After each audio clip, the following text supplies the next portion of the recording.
Alkaline जगको पानी iso माथि भरेको हुनाले यो पानी तरररर झर्दैछ यो। अब यसलाई हामी एकैछिनमा चेक गर्छौं यसको पीएच लेभल टक्कसँगले। ल यहाँ नयाँ बोतल आज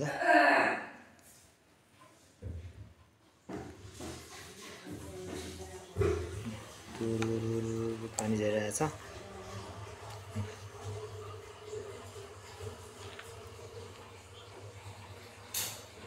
हो त्यो झन् अब त्यति। अब यताको अर्कोपट्टि हाल्नु। अब त्यो हो त्यो हाल्नु 2 थोपा 3 थोपा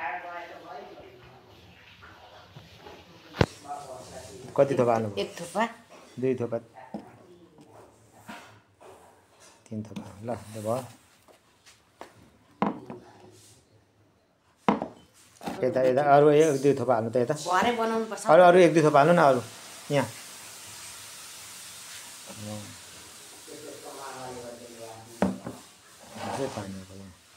भयो त्यति नै भयो। अब एकछिन चाहिँ जगले छानोस् न त। छानिसक्यो अब त्यो पानी। जगले त छानिसक्यो अघि नै यहाँ।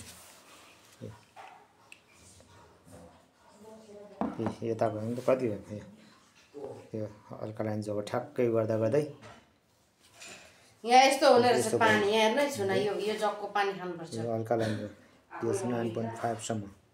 यताको पुरा टोटली एसिडिक हो यो बोतल के को उम्लिनु। यो बोतलको पानी यो बजारमा किनेको अस्ति 5 बोतल ल्याएको एकबार। ल यो यस्तो एसिडिक हुन्छ। यो बोतल किनेर खान्छौ।